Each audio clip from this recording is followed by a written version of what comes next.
Okay. So welcome to Gita Gyan week 23. So before we begin, as usual, we'd like to dedicate this presentation to His Divine Grace, A.C. Bhaktivedanta Swami Srila Prabhupada, the founder Acharya of the International Society for Krishna Consciousness. We can also say the Guru Pranam Mantra and the Mangala Charan to invoke auspiciousness.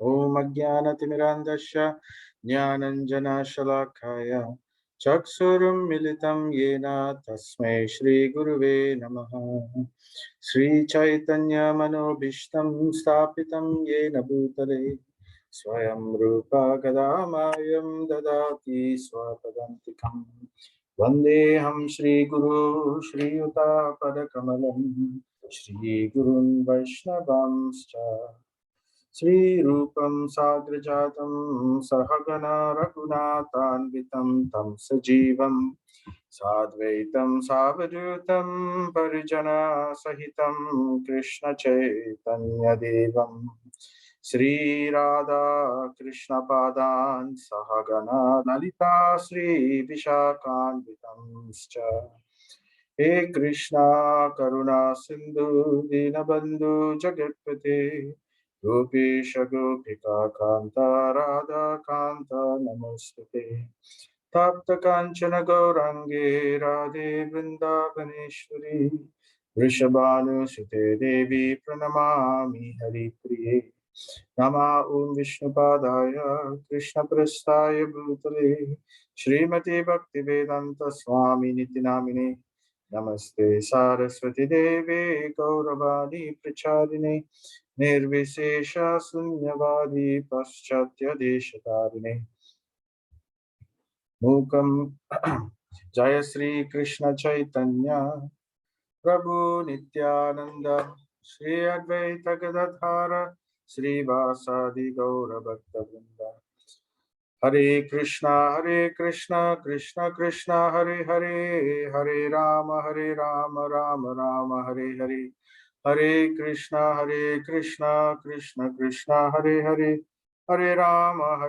Rama Rama Hare Hare Hare Krishna Krishna Krishna Hare Hare Hare Rama Rama Rama Hare Hare Om Namo Bhagavate Vasudevaya Om Namo Bhagavate Vasudevaya Om Namo Bhagavate Vasudevaya Namo Vishnupadaya Krishna Prasthaya Bhutale Srimati Bhakti Vigna Vinashana Samhariti Namane Mukam Karoti Vachalam Pangum Langayatim Girim Yatkripa Tamaham Vande Shri Guru Dinatarinam Paramananda Madhavam Sri Chaitanya Mishwaram Om Tat Sat.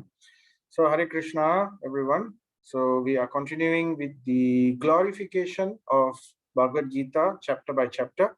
And this is now going to go to the 13th chapter. So these glorifications are found in the Gita Mahatmya section in the Padma Purana. So here Lord Shiva speaks to Parvati. Sri Shiva said, O Parvati, please hear the unlimited glories of the 13th chapter of the Srimad Bhagavad Gita, by hearing which you will become very happy. So it begins as usual with a river. So this is the Tungabhadra River. So Tungabhadra River is in the south part of India. It's actually Karnataka. It's mainly in Karnataka area. And it is one of the tributaries of the Krishna River. So Krishna River is the main river. And one of the tributaries from the Krishna River is the Tungabhadra River. It's also quite a long river. But the main one is the Krishna River coming from it flows throughout mostly in the Andhra Pradesh. And by the bank of this Tungabhadra River, previously there was a town. So this town is a very special town. It was known as Hariharpur. Hariharpur, because it's known for its deities of Hari and Hara. So Hari is Lord Vishnu and Hara is Lord Shiva. So both of these deities, the temples were built opposite each other across the two rivers. So therefore, this is known as Hariharpur. So you can still see here Hariharpur. Even now, the town is still there in Karnataka, in Hariharapura. So these are some of the temples, very old temples in Hariharpur. So there is a 400-year-old Shiva temple there, still standing. It's located upstream on the banks of the river Tungabhadra. And it has very, very intricate carvings of Ramayana there. So you can see these walls, very, very intricate carvings are found in this ancient temple, depicting the pastimes of Ramayana. And this temple is quite famous because even Sankaracharya, about 1,500, 1,800 years ago, like that, he visited this place. And it's said that the local people say that Sankaracharya, he actually met Krishna personally over here. Lord Krishna came as a cowherd boy, and then he met this Shankaracharya over there. So later on, the Sri Math, the Math of the Shankaracharyas, the temple, they actually built a monument to commemorate this meeting between Shankaracharya and Lord Krishna as a cowherd boy in this area. So it's very, very beautiful architecture. You can see if you ever go there. I've never been, but these are pictures which I managed to get. You can see this kind of pillars, very interesting pillars. It's solid stone building, and you know the type of carvings which are in these pillars, very, very beautiful. Here you can see also the main sanctum of the deity, very, very beautiful type of very deep carvings with stone. And it's also said this is the place where many things happened actually, even in the past. The sacrifice of Daksha, the son of Brahma, is a very big story described in the Bhagavatam. Anyway, so this happened over here also. And this is the Murti. This Murti is called Harihara Murti. It's a combination of Mohini Murti and Shiva. So Mohini Murti is an incarnation of Vishnu, and Lord Shiva is also there. So it's a combined form. So therefore, you see on the right-hand side, you will see chakra. Lord Vishnu is holding chakra. On the left-hand side, you will see the trident, the Trisula, which is held by Lord Shiva.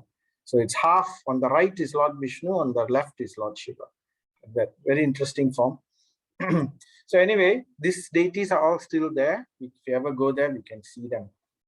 So this story is in this this Gita Mahatmya tells the story of this town, Hariharapura, and near these temples of Hariharapura, there once lived a Brahmana.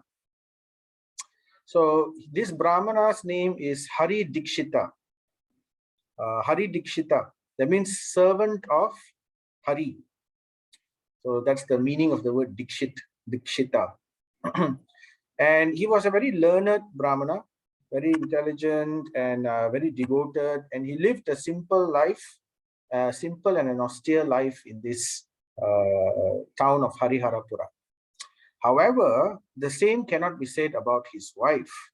So Lord Shiva continues to tell, his wife, however, is called Durachara. So this is the wife, Durachara. Durachara means, the very word Durachara means lowly person.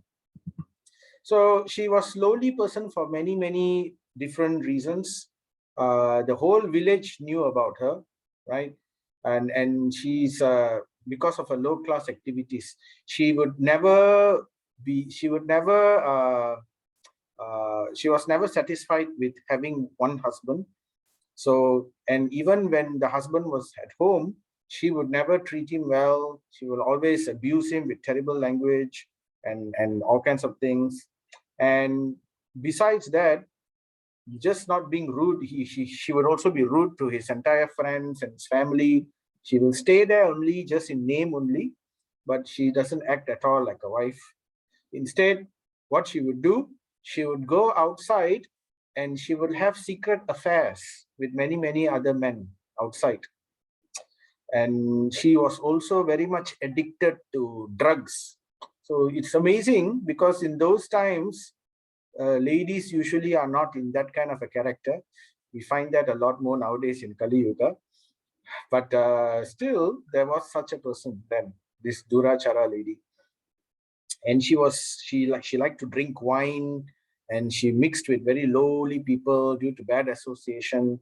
And it's described, Lord Shiva will say, she was so addicted to her lusty affairs with her many different boyfriends and all that, that because in those days the society was still a little conservative.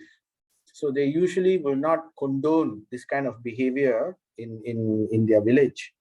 So what she would do, she would secretly go to the forest, and in the forest she found a abandoned shack.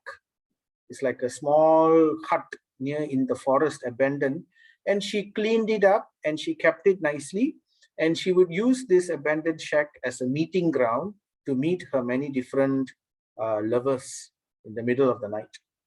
So in this way, she spent her time. She will stock this place with intoxicants, and then she will have a nice bed and everything. And this is the type of life that this Durachara was leading.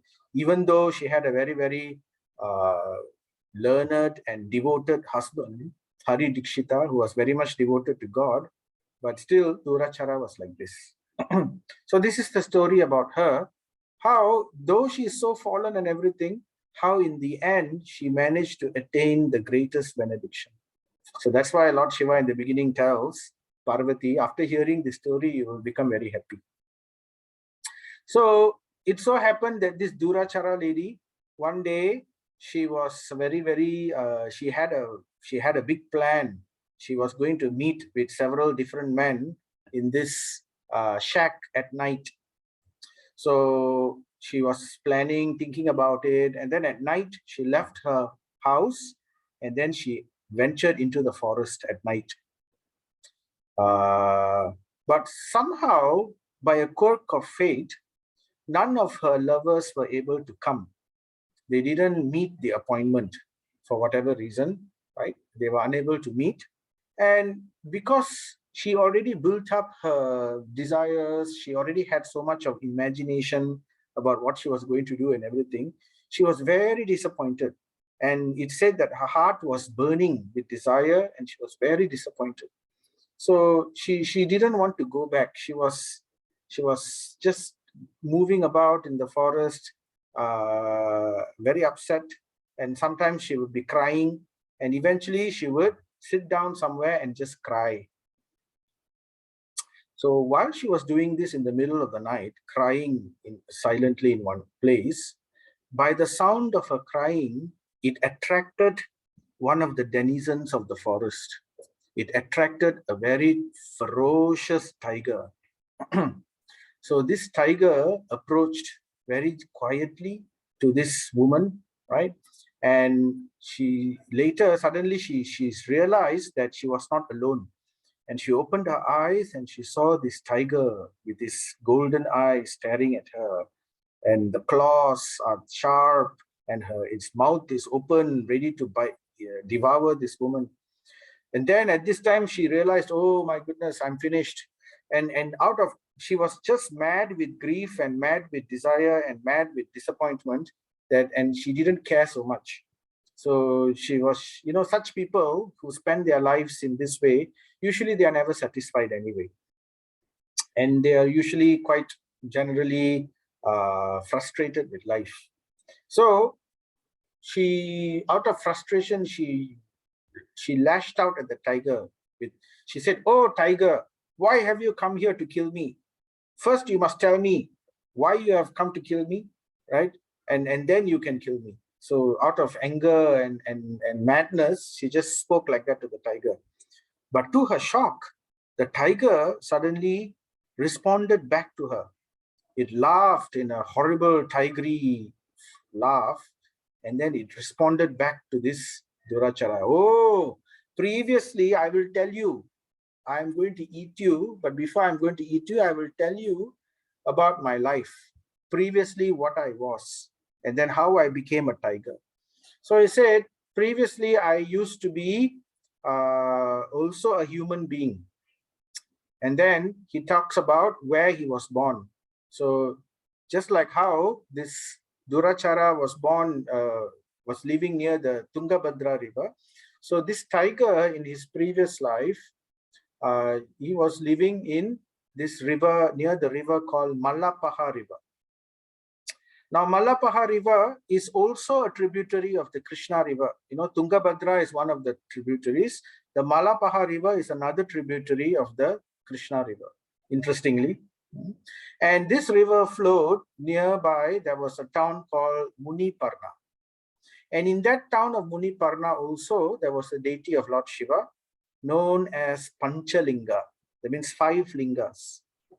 So he says, in such a town, in that town, within near that temple of Panchalinga, I took birth previously in my previous life. The tiger is saying, in my previous life, I was a Brahmana. I was born in a Brahmana family. So this is the temple of the Panchalinga, the 5 lingas.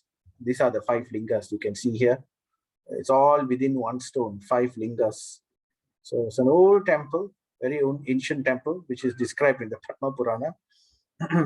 And he said, I was born as a Brahmana there. And though I was born as a Brahmana, unfortunately, I did not learn from all that I have been taught. Instead, I became a very greedy person. And I spent my life in a very greedy manner. So I would perform many Brahminical duties. I would do so many sacrifices, samskaras and everything, but I would not really have so much of faith in the samskaras. Instead, I would be very greedy for the things which I will get, the charity which I will get for my services. So in this way, sometimes I will shortchange people. I won't even do, you know, in many ways like this, I have cheated many people.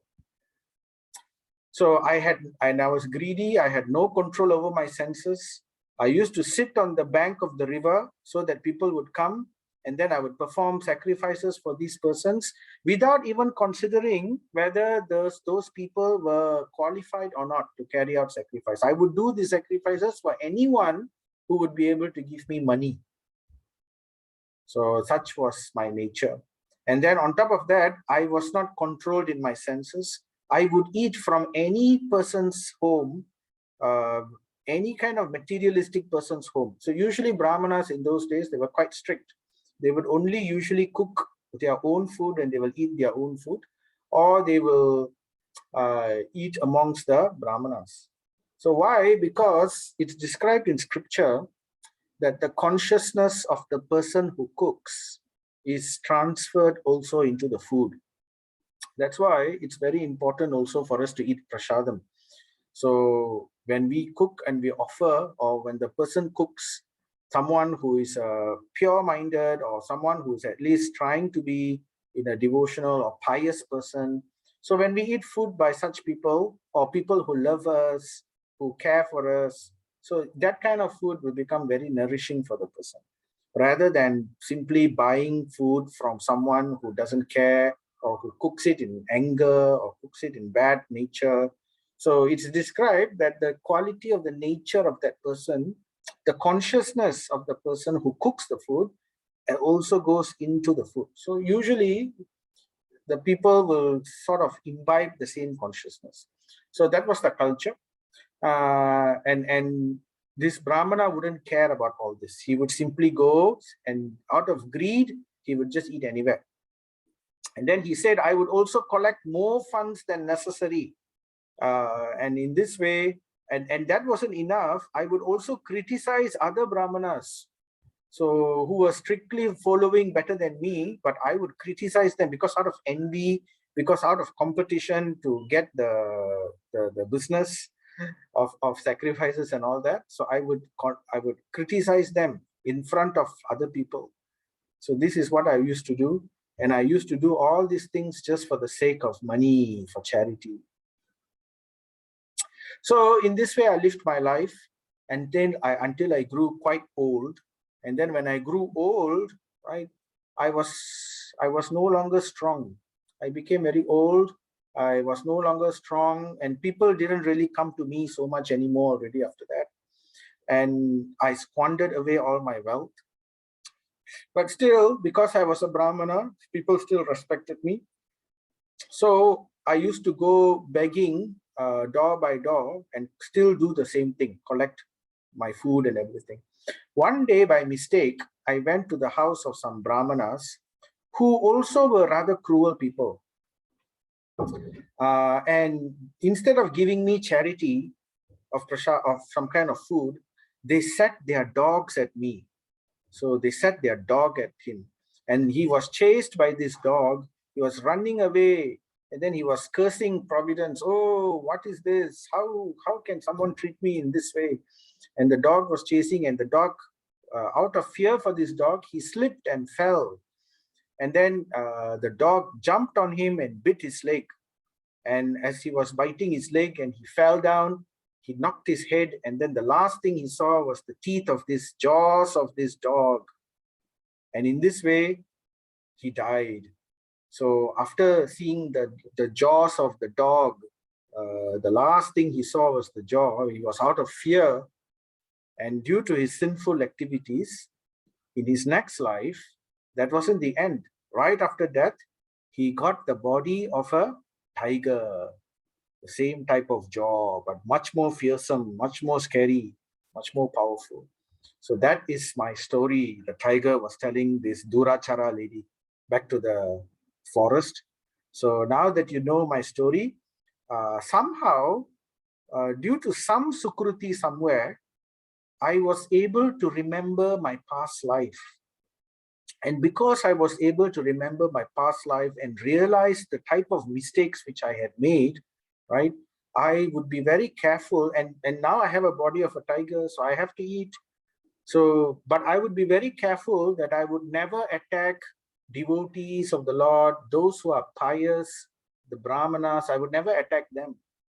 But you, although you are a Brahmana woman, wife of a Brahmana, but nevertheless, I can see that you are a very unfaithful, chaste lady, a very sinful woman. I can smell liquor on your body. So therefore, I don't think I will get any problems eating you.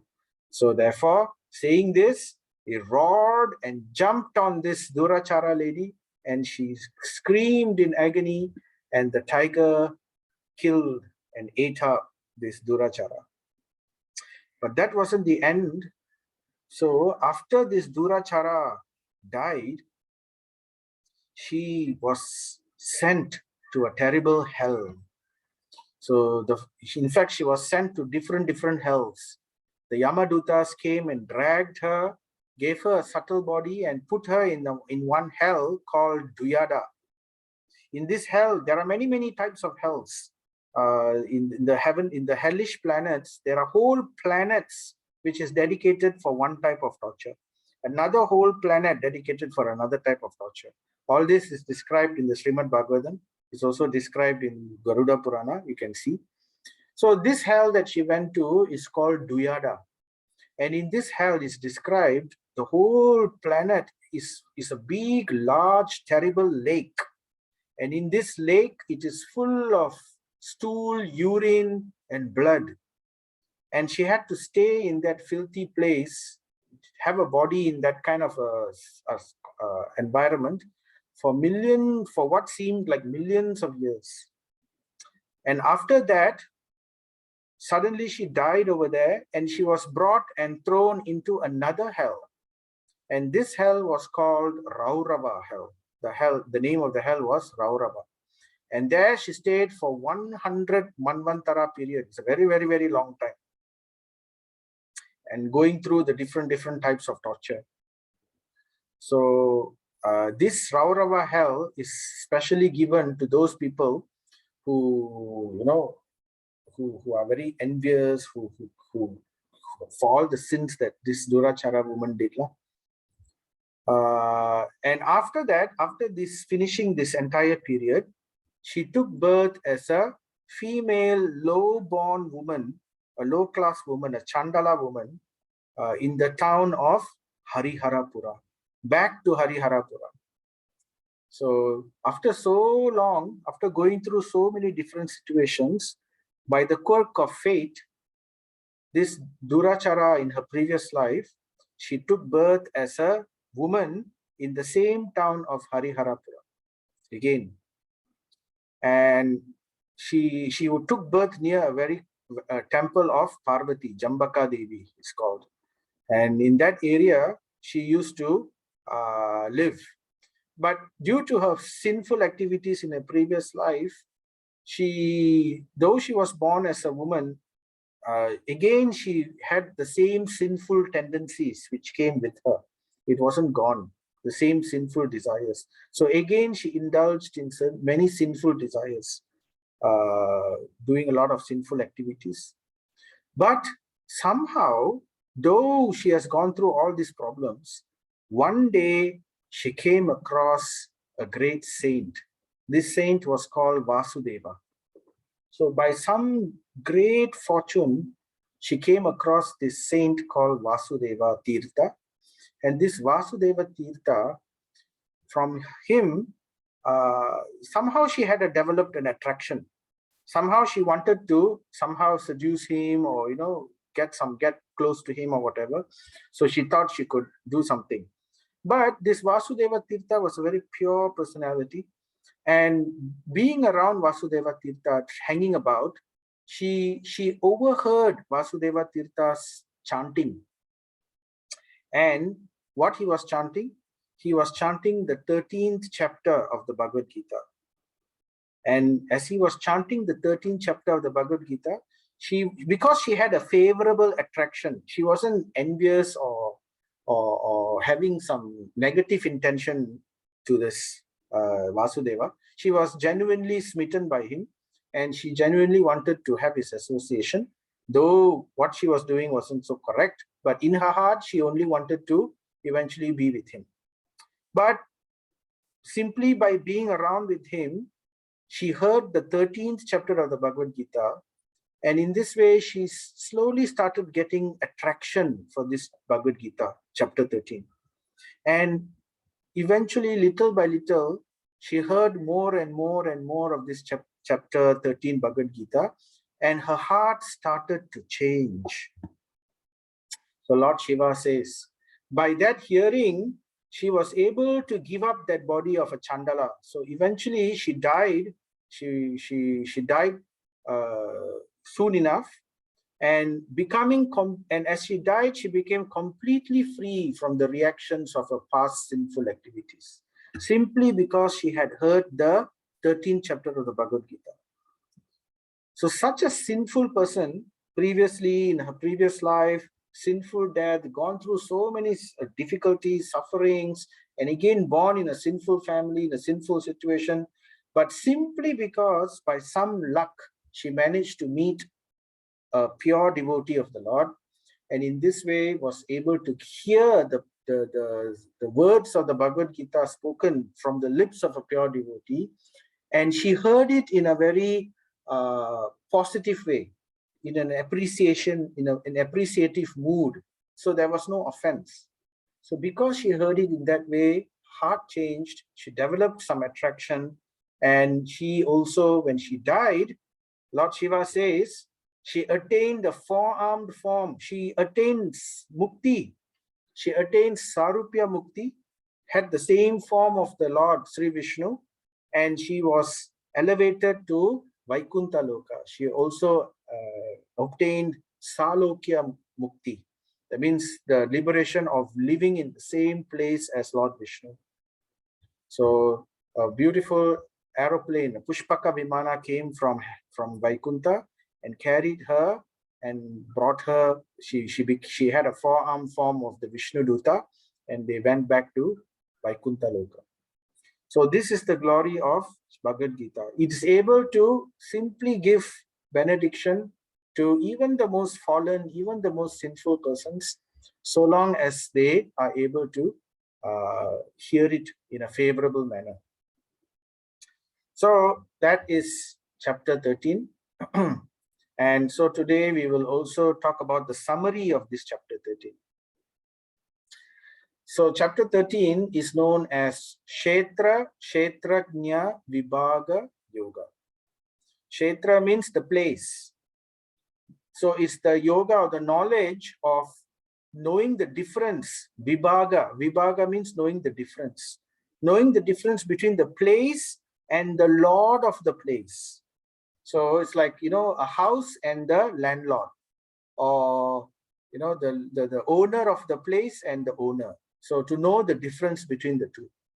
So this is chapter 13 all about. And Prabhupada gives also the title Nature, Enjoyer and Consciousness. So this is a summary of the entire chapter 13, what it's all about. So here Arjuna will ask Krishna.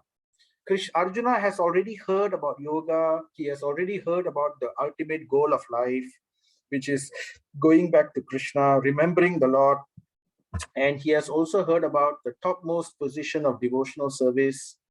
So now Arjuna wants to know further details. He's already convinced. He already has completely understood, and he has surrendered to Krishna. So now he wants to know more supplementary knowledge, additional knowledge. So therefore, chapters 13 all the way to chapter 17 will give a lot of additional knowledge. It's like supplementary. It enriches the knowledge further and gives further understanding, particularly about the nature of the world and about the nature of our material body, how we interact with this world, what are the things that has trapped us in this world, and how to get out from a different perspective. So Arjuna will ask Krishna, okay, please tell me, what is Kshetra? What is this place? And what is knowledge? And what is the object of knowledge? So Kshetra, place, Jnanam, knowledge. What is the object of knowledge? Jnayam. All this knowledge is to do what? Jnayam. So that is called Jnayam. And what is this material energy called Prakriti, which is controlling all these material things? And who is the lord of this material energy? Who enjoys this material energy? Who is the Purusha? And who is the ultimate lord of this place? Kshetranya. So all these questions Arjuna will ask Krishna. So we will try to summarize these points in using some models. So in the beginning of creation, we have the Supreme Lord, Krishna. So Ishvara Parama Krishna, Satchit Ananda Vigraha, Supreme Lord, who is the Purusha. So he's called Purusha. Purusha means he is the ultimate enjoyer. Everything is meant for his enjoyment, all the energies. So his energies, you could divide he has many types of energies, but we can categorize them into two categories. One is called the spiritual energy, and one is called the material energy.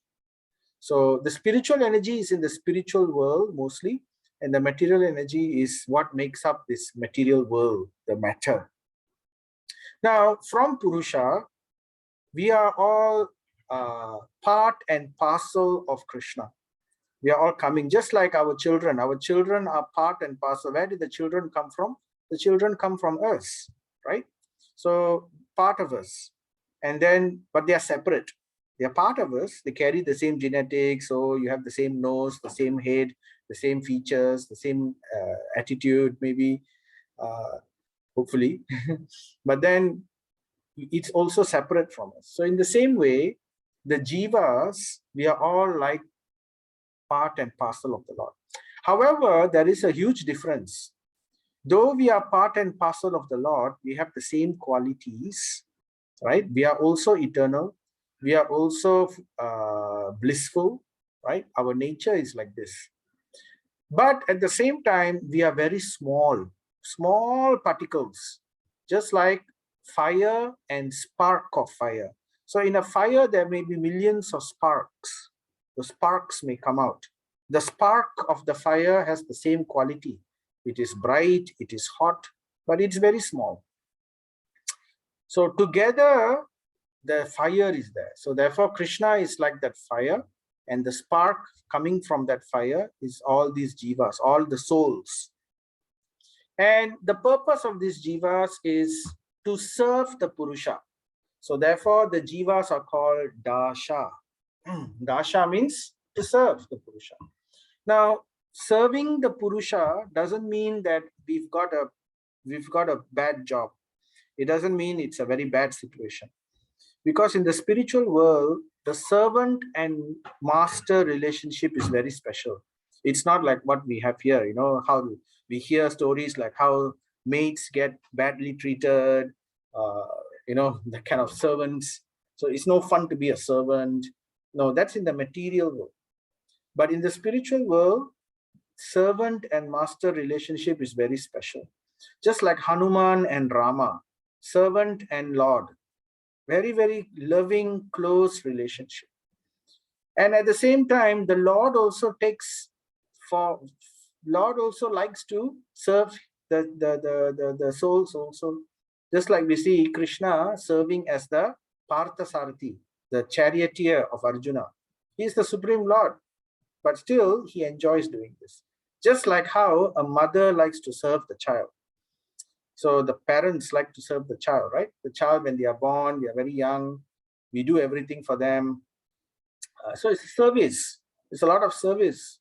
It's as if that the child is the master. So this kind of loving, it's a form of loving relationship. So that is dasha.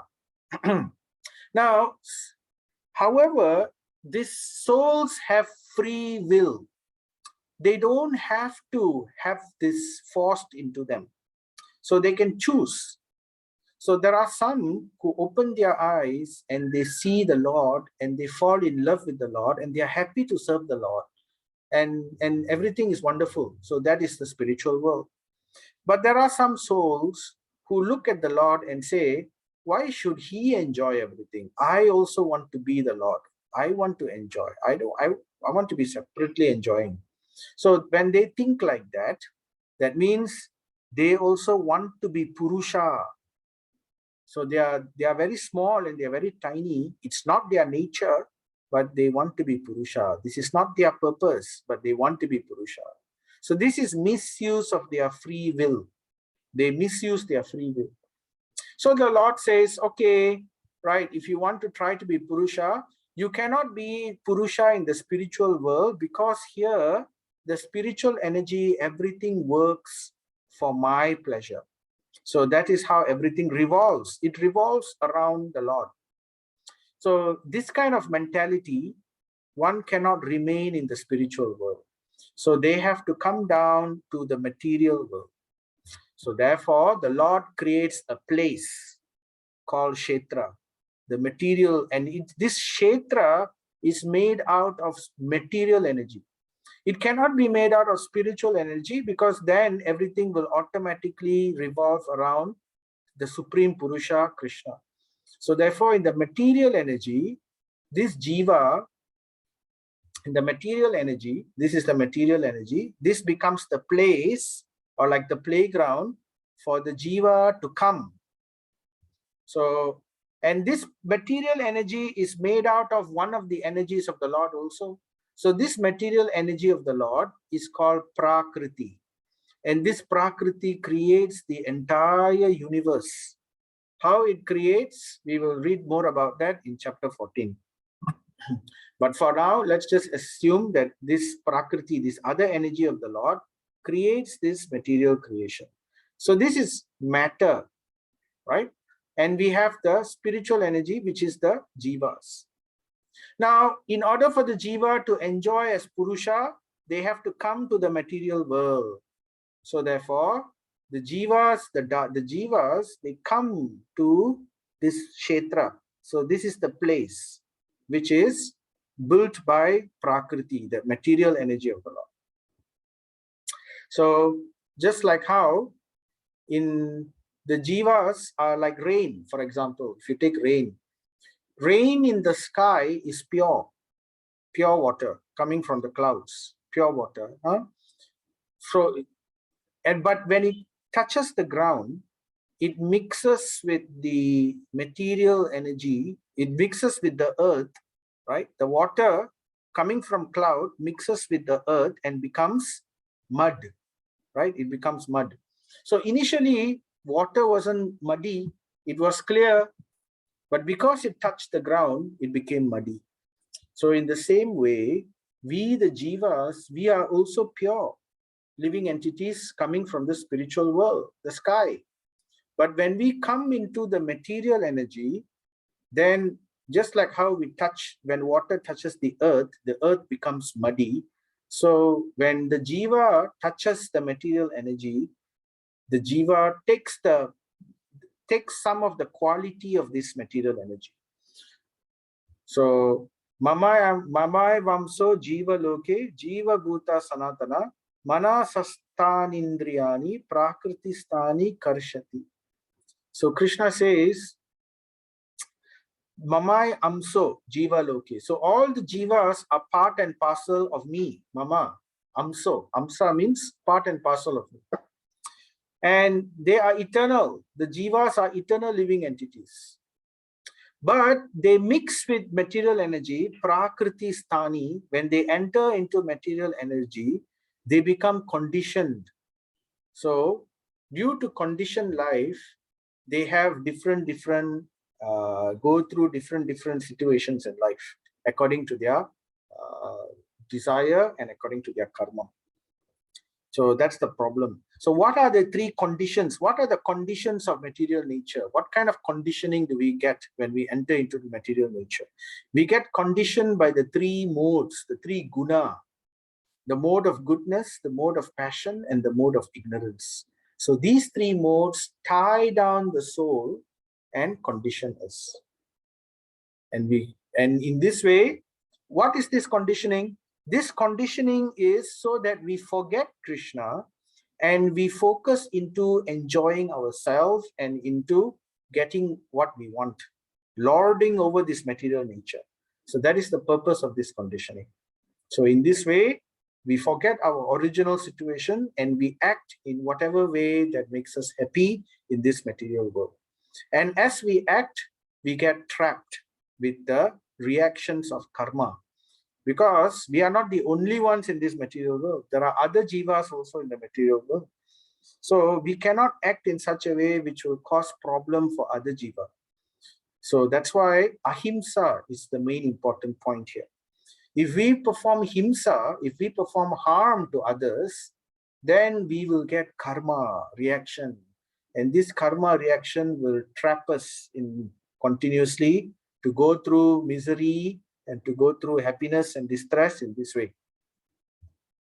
Okay, so let's try to understand how the soul interacts with this material energy. So this is described in chapter 13. So this is talking about Kshetra and the Purusha. So the Jiva thinking that he wants to be Purusha, he wants to be the enjoyer, right? He wants to enjoy. What does he want to enjoy? He cannot enjoy in the spiritual world because everything revolves around Krishna there. So he has to enjoy in the material world. In the material world, it has to be in the, these are the things he wants to enjoy. He wants to enjoy the sense objects. The sense objects, right? The tanmatras. This is called the tanmatras. So what are the sense objects? Form, sound. We all like to enjoy, we all like to see nice things with our eyes, isn't it?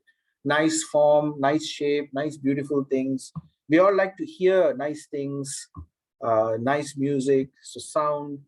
We like to smell nice fragrance. We like to taste nice things. We like to touch nice things. So these are all the sense objects which we want to explore and exploit and enjoy, which is in the material world. But we are jiva, we are soul, atma, we are spirit. Spirit cannot mix with matter. We cannot mix with matter, right? So what do? Just like we want to enjoy in the bottom of the sea. For example, we all want to go and enjoy the corals in the bottom of the sea. We cannot go just like that because we cannot breathe in the bottom of the sea. So what do? We either go into a submarine or we wear the scuba diving suit, right? and then we bring up with us the scuba equipment and everything, and we go underwater, and then we try to enjoy with the coral and everything. So we need special equipment if we want to enjoy these sense objects, because this sense object is like the sea and we are from land. So it's two different things entirely. Just a moment. I need to on the switch. Just a moment, please.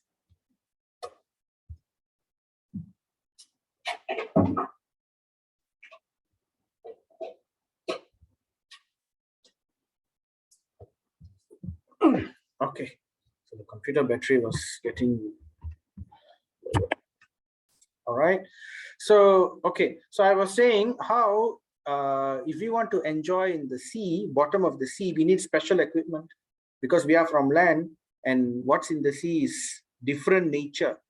So the jiva, the soul coming from the spiritual world, is of different nature, and he needs special equipment to manipulate these things, the sense objects. So for that purpose, we need a gross material body. This gross material body is made up of the 5 elements: earth, water, air, fire, and ether, which is all made up of material elements. So earth, water, fire, air, and ether are known as the Panchabhutas. Now these Panchabhutas will further interact with each other, and they will form other things. Like for example, earth and water will form kapha.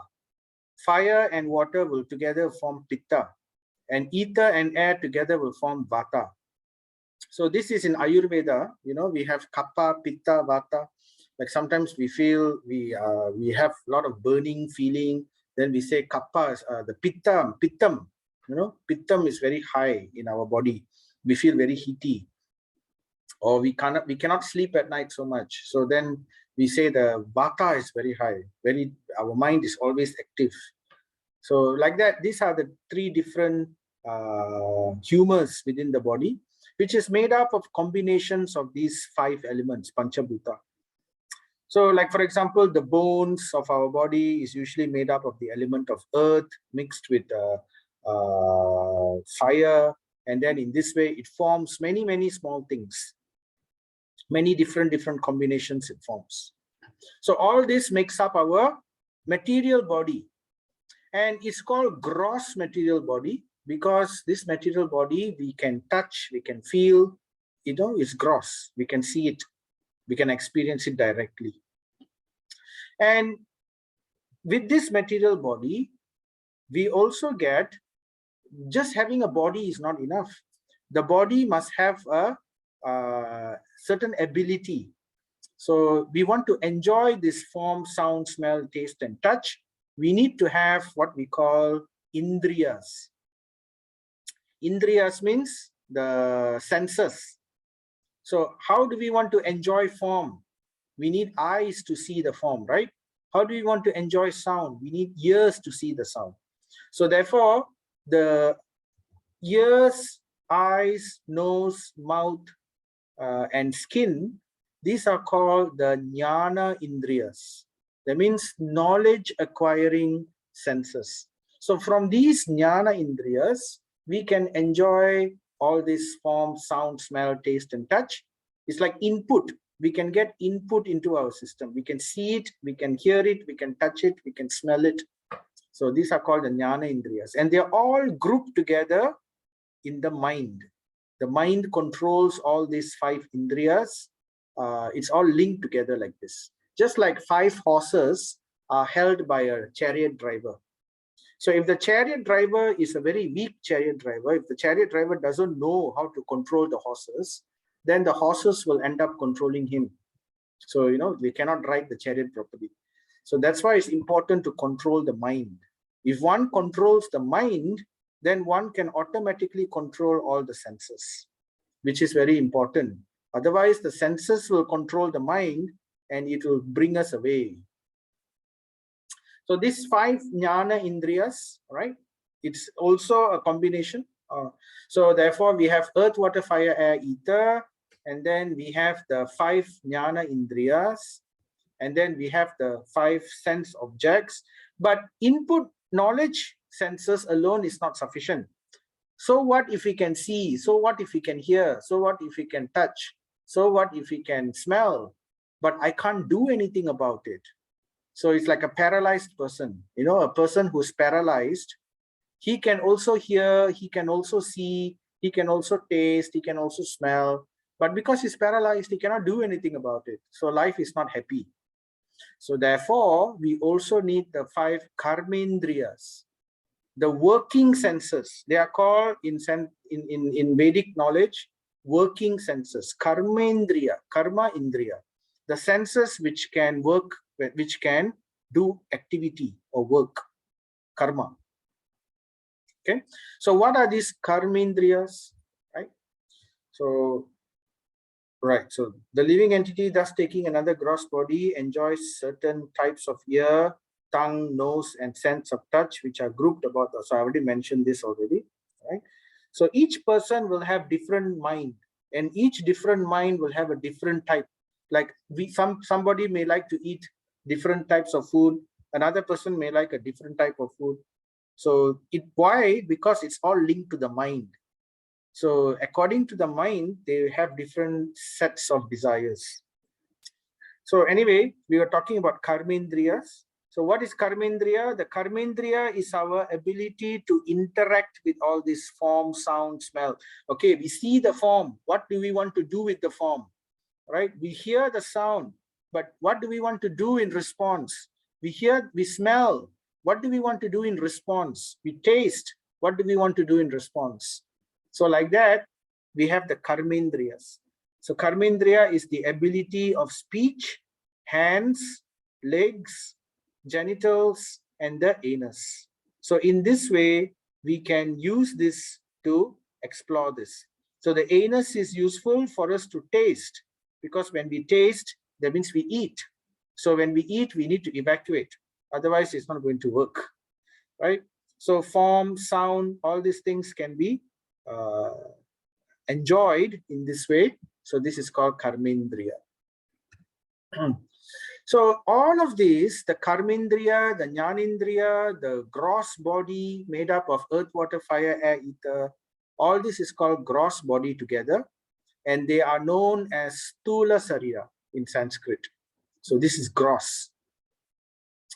But that is not the only body that we have. We actually have another body. We have 2 types of bodies. One is the gross material body, which I just explained. And the other is a subtle material body. Subtle means you cannot see it.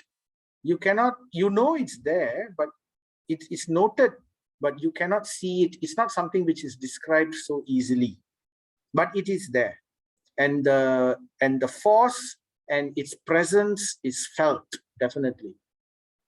So what is this subtle material body? So even though it's subtle, we cannot see and everything, still it is called material. It's not spiritual. It has nothing to do with the soul. It's material. What are these things? They are the mind, intelligence, and ego. Manas, buddhi, and ahamkara. Manas is the mind, buddhi is the intelligence, and ahankara is the ego. So these 3 things are subtle body. So it's like a glove, you know, it's like it's like underclothing. You know, we wear outside clothing and we wear inside clothing. So this subtle body is like the inside layer, which is keeping the soul inside. So one who can see that all activities are performed by the body, which is created of material nature, and sees that the self does nothing, actually sees. So what is this about? We have gross material body, we have subtle material body, which is called the sukshma sarira. Gross material body is called linga sarira, or the what do you call? Yeah, linga sarira. And subtle material body is called Sukshma Sarira. And inside that only we have the soul.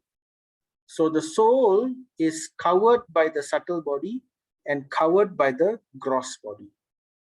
So this is an important point for us to understand. What is the purpose of the mind? Like just now I talked about the mind. The purpose of the mind is like a storage, it's like a hard disk. You know, if you have a computer, it's like a hard disk storage where it stores our impressions from our previous life, whatever impressions which we have had, whatever experience that we have gone through, it stores the impression in our heart. So when we say heart, we mean the mind. In Vedic knowledge, the mind is equal to the heart. The heart and the mind is the same thing, right?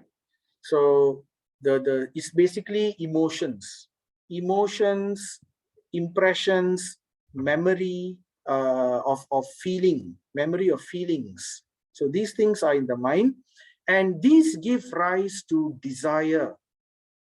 Where does desire come from? It comes from the mind. So all this desire, in different forms of desire, all this is stored within the mind or the heart. So same thing. What is intelligence? Intelligence is to know what is right and what is wrong, what is good and what is bad, what is beneficial for me and what is not beneficial for me. That means intelligence is the ability to differentiate, the ability to distinguish, to discriminate, to know what is good, what not should be done. So that is intelligence. So, and finally, we have the ego. So higher than the mind is the intelligence. With the intelligence, we can control the mind. But if the ego is not controlled, even the intelligence can be overcome. Ego is what is basically, you know, we all know what ego is, right? So even if somebody does something wrong and they have been shown that they do something wrong, but still they don't like to apologize. Why they don't like to apologize? Because of the ego. Just like the child, you know, the child, you tell the child, you've done something wrong, you shouldn't do like this, go and apologize. He won't want to apologize. So they have this ego. So the ego can override the intelligence. The intelligence says, yes, you have done wrong. You have been proven wrong already, but you better apologize. This is good for you. But the ego will say, no, why should I apologize? Never mind. People make mistakes. So it will justify. So that is called ego. So very powerful. And this ego is what is keeping the soul tied to this material body. What is keeping us tied to this material body? It's this ego.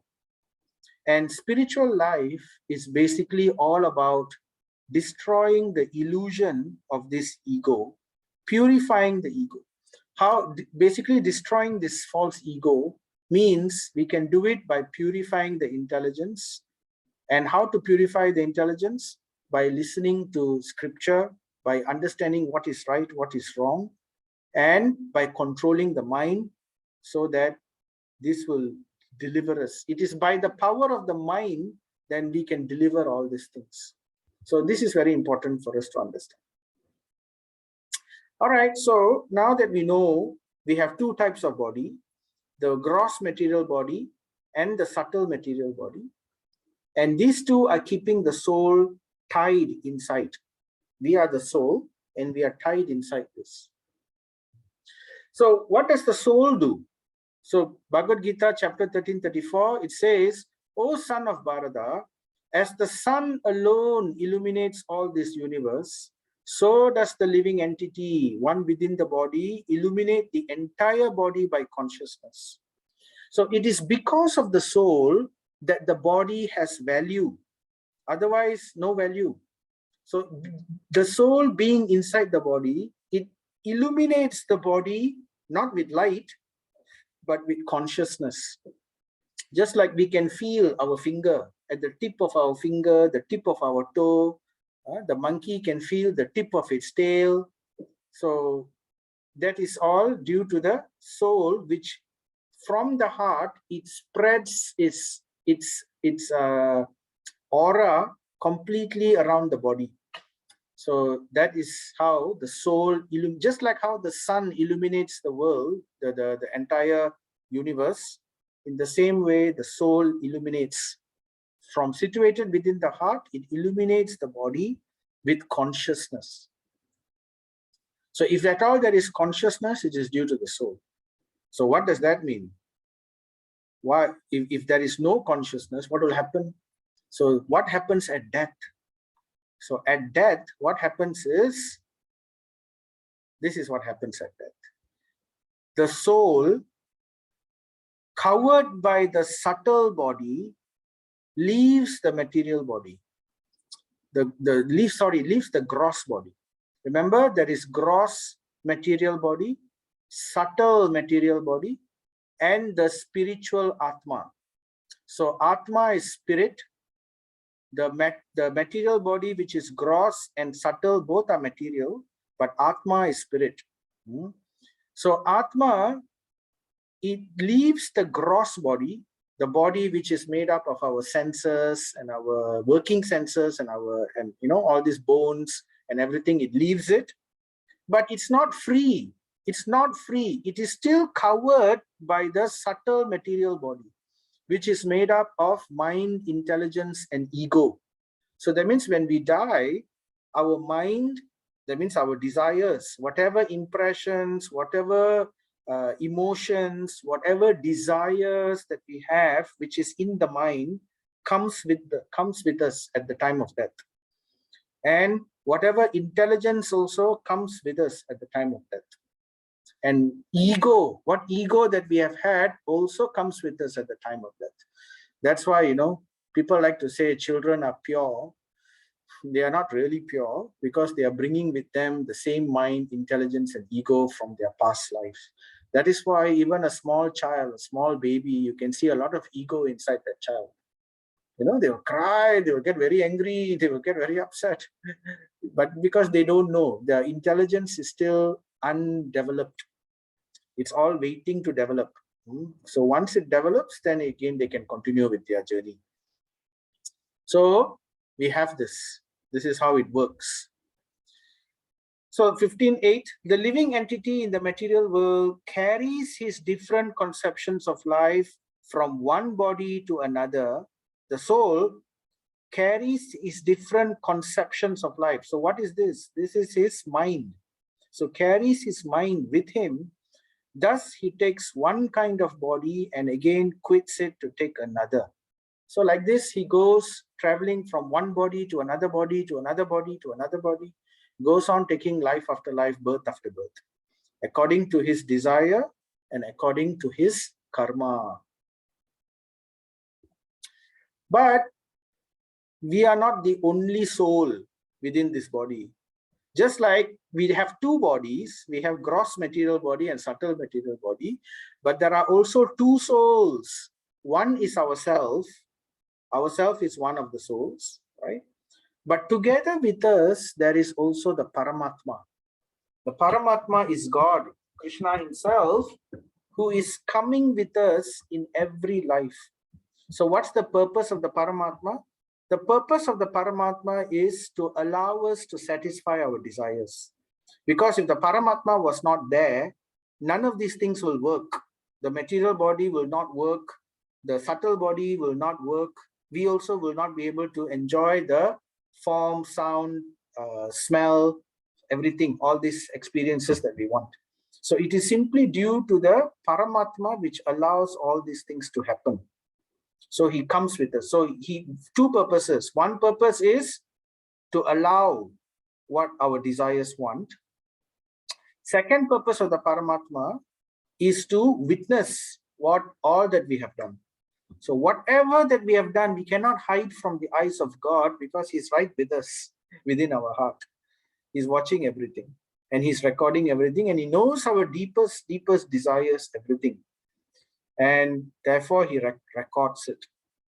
So witness and allower, right?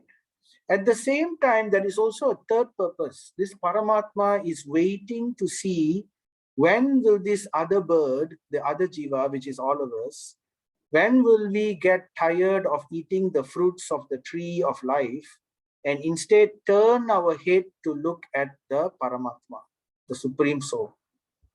So this is what his purpose. And the moment that we turn ourselves and glance at the Lord and want to be with the Lord and serve the Lord, the Paramatma, he gives all facilities. So, but he also sees the bottom of the heart. He sees whether we are sincere or not. So all this point is there. So that's how it works also. So although the super soul appears to be divided among all beings, he is never divided. So the super soul is in every living entity. But although he's in every living entity, it looks like as if it's divided. But actually, Bhagavad Gita 13:17 says he is never divided. It's just a different expansion. Just like light when it passes through, you know, the disco light, the round ball with many glass, how if you shine a light on it, you will see the lights broken into different directions.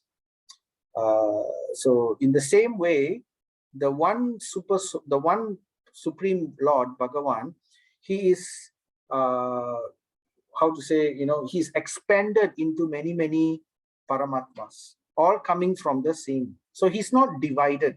He's just displayed in that way. The image is forming in different forms. So that is the understanding. So one who sees the super soul accompanying the individual soul in all bodies, and who understands that neither the soul nor the super soul within the destructible body is ever destroyed, actually sees. So this is the real vision. The real vision is to know the difference between matter and spirit, and to understand that we are spirit, we are not matter, and when we die, we don't die. It's just the body dies. And together with us, the Paramatma also comes with us, and we take another birth. So one who sees this, sees actually what's happening in this world. So therefore we go back to this model. So the jivas come into Prakriti. Prakriti builds the kshetra for us, the place, right?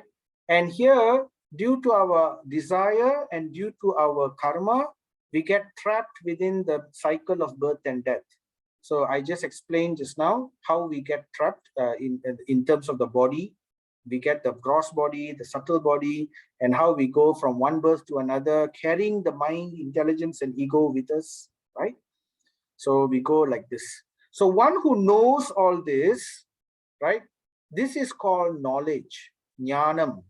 To understand spirit, to understand matter, and to understand our role in this matter, the interaction, to know all these things, this is called knowledge, jnanam. Right? And one who knows jnanam, he will next ask, what's the purpose of me knowing this? I want to, okay, I know spirit, I know matter. For what purpose I want to know all these things? So one who knows the purpose, he knows that this is not forever. Karma is not forever. We can break karma at one point of time if we desire it. So someone who wants to break the karma, who is able to see all this information, understand all these things from scripture, from Bhagavad Gita and all these things, he is now also known as Kshetranya. Kshetranya is the master of the place. Now we have the master of the place, which is Krishna. Obviously, he is the master of everything, right? But the moment we try to master our own body, our own mind, our own intelligence, we also become a mini Kshetranya. Kshetranya means one who knows this place. How we know? Because we have understood from Bhagavad Gita. So therefore, a spiritually advanced person becomes also a Kshetranya. And he will try to understand that this knowledge has a purpose. The purpose of this knowledge is to break this cycle of birth and death and go to Krishna. So therefore, Krishna is known as Jnaya, the object of knowledge, the purpose of knowledge. So therefore, one who sees the super soul accompanying the individual soul in all bodies, who understands that neither the soul nor the super soul within the destructible body is ever destroyed, actually sees. Thus, The field of activity, the body, knowledge, and the knowable have been summarily described by me. So Krishna here will describe all these things to Arjuna. He will talk about the place, the knower of the place, knowledge, which is to know what is spirit, what is matter, and the cycle of birth and death which is going on, and to understand the goal of knowledge, Niya, right? All this has been described by Krishna in chapter 13. So therefore, this is the cycle of birth and death. Why we are going through the cycle of birth and death?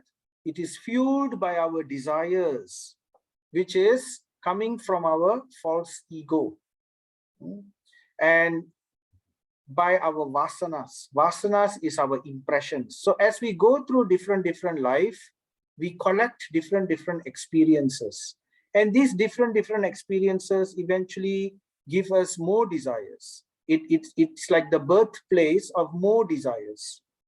And as we go through experiences, as we search out experiences, as we try to satisfy our desires, we get trapped in the field of karma, the forbidden activities and the activities which should be done.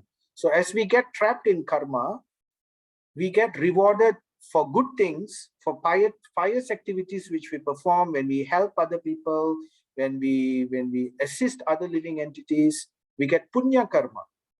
And when we do bad things for others, then we get papa karma. So punya karma gives us better facilities in our next life, either as a better human or in a higher position, like as a deva in Swarga Loka, as Indra, as any of the devatas. Or if we perform bad things, then we have to pay for it. So it's like a merit and demerit system, right? So this is the idea of karma.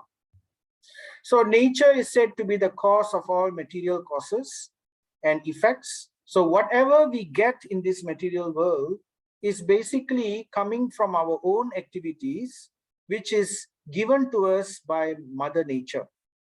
So Mother Nature is the one serving to us the rewards or the punishment, whether it is good things or whether it's bad things. So people sometimes like to say, oh, why is God doing this to us? No, God is not doing this to us. We have brought this upon ourselves according to our past activities.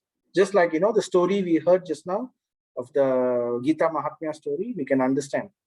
So we are the architects of our own suffering and our own happiness. So an intelligent person will try to end this cycle of birth and death, because we cannot get continuous real happiness within this material creation. So therefore, the only way is to end this cycle of birth and death and realize our real position. So the living entity in material nature thus follows the ways of life, enjoying the three modes of nature. This is due to his association with material nature. Thus, he meets with good and evil among various species. According to his karma, he goes through life in this way. So this is the subtle prison of material nature. So in this way, we are trapped. This is a prison. This is a prison without bars, right? We have first class prison, the mode of goodness, the second class prison, the mode of passion, and the third class prison, the mode of ignorance. So accordingly, we are all in this prison. So one who understands this philosophy concerning material nature, the living entity, and the interaction of the modes of nature is sure to attain liberation. He will not take birth here again, regardless of his present position. So this is the promise Krishna gives to Arjuna. So that's the reason it's important for us to understand this. Because when we understand, then we will try to take action, the right type of action. So what kind of action can we take, right? Oops, sorry, this is anyute evam ajanantaha sutvanyebhya upashate te api chatitaranti eva mrityum shruti parayanaha. Again, there are those, sorry, this slide shouldn't come here. Let me just go to the next slide. Okay, this is the slide. So how can one take action? We understand this knowledge, but what action can we do? So one who wants to take action, that is called a yogi. A yogi means they are no longer satisfied with just going through birth and death. They are no longer satisfied trying to get material happiness out of this material world. They want to strive for the liberation, to go back to Godhead. So there are two paths in this yoga path. One is called the jnana path, or the sankhya path, or the path of light. And the other is called the bhakti path. So we have mentioned this many times already, right? So in the jnana path, it begins with karma yoga. They work, continue their working, but they sacrifice everything for the sake of duty. They are not interested in the fruits. So they train themselves in this way, developing the culture of sacrifice. And that opens the gates to knowledge, jnana yoga. Then he dedicates himself fully to cultivating knowledge, trying to understand Brahman. After he understands Brahman fully, then he tries to reach out to Brahman. He tries to see where's the source of Brahman. Then he performs meditation, performing postures, controlling the breathing, concentration, meditation. So in this way is the jnana path, which is not an easy path, which is not recommended by Krishna to Arjuna here. So Bhagavad Gita 13:25, some perceive the super soul within themselves through meditation, others through cultivation of knowledge, the jnana yogi, and still others through working without fruitive desire. So it's basically describing this path of jnana path. But Krishna continues, again, there are those who, although not conversant in spiritual knowledge, begin to worship the Supreme Person upon hearing about him from others. So this is the beginning of bhakti path. So there are two, one who take this and the other who take the bhakti path. So the bhakti path, even though they are not very advanced in the beginning, they don't know much. But simply because they begin to worship the Supreme Person, either by worship or chanting his names, right? Upon hearing about him. So where do they get this idea to worship? Because they've heard from him. So they've got the faith. Because they've got the faith, they are able to worship him. Because of their tendency to hear from authority, that means they have faith, right? They also transcend the path of birth and death. So by faith alone, by following this process, by cultivating their faith up to the point of surrender in this bhakti path, they are also able to transcend the path of birth and death. Okay, so we are almost done here. So therefore, Krishna says, when a sensible man, so he's saying sensible man. So a sensible person is one who takes the path of yoga. He doesn't want to continue in this path of birth and death. So a sensible person ceases to see different identities due to different material bodies, because you understand everything is basically Atma, right? They are just having different bodies, but they are all equal. They are the same as me. I'm also Atma, they are also Atma. And acts in that way. Sees how beings are expanded everywhere, he attains to the Brahman conception. So when one realizes this, that everywhere there is divinity, then he is said to be in Brahman realization. But that is not the end of it. So there is the higher realizations of Paramatma and also Bhagavan.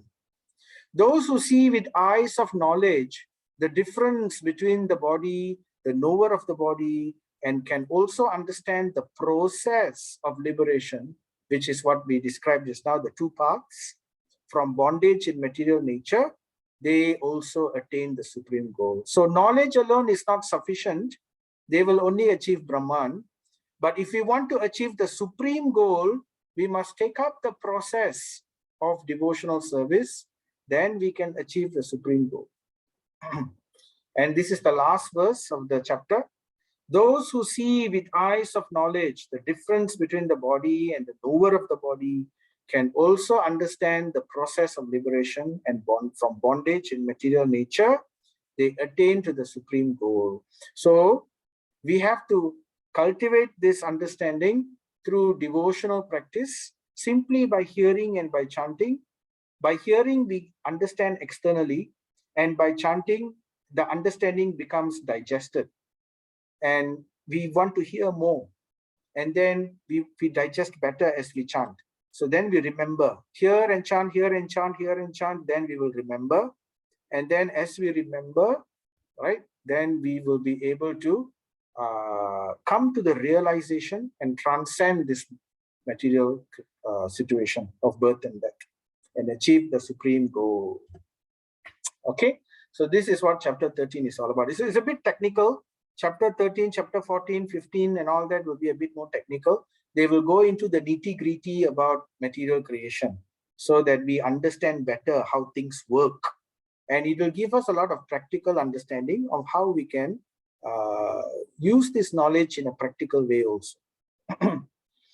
Okay, so with that, so let us also remember to give food for the soul. Just as we remember there is the body, material body, we give food to the material body, right? We also like to give food to the subtle body, isn't it? We like to feed the mind. We like to feed watching television, reading books, having conversations. All this is feeding the mind. But we don't feed the soul. So feeding the soul, automatically we are able to purify the mind, right? We are able to purify the intelligence, and we are able to loosen the false ego, which is trapping us within this material creation. So how to give food for the soul? By hearing and chanting and remembering and serving. Jaya Sri Krishna Chaitanya Prabhu Nityananda Sri Advaita Gadadhara Sri Vasadi Gaura Bhakta Vrinda. Hare Krishna Krishna Krishna Hare Hare, Hare Rama Rama Rama Hare Hare, Hare Krishna Krishna Krishna Hare Hare, Hare Rama Rama Rama Hare Hare, Hare Krishna Krishna Krishna Hare Hare, Hare Rama Rama Rama Hare Hare. Om Tat Sat. Srila Prabhupada ki jai, Srimad Bhagavad Gita ki jai, Sri Krishna Bhagavan ki jai, Radha Madhava ki jai, Radha Govinda ki jai. So Hare Krishna, any questions from anyone? I hope it was clear. If there are anything that you want to raise, any clarifications, I'm happy to answer by Prabhupada's grace. Right, so there's nothing in the chat box. So then you're happy with the presentation, I hope. If there are any questions in the future, please don't be shy or hesitate. You can just WhatsApp to me and I can respond to you, or I can address it in the next session. Okay. All right, then. Thank you very much. So there are no questions. I will see you all again in the next session. I will have a session this Thursday. We are continuing with the Srimad Bhagavatam. So I will post the link also. Hopefully you can also join us in the Srimad Bhagavatam session. Otherwise, then I will meet you all again next Tuesday. Hare Krishna. Have a nice evening.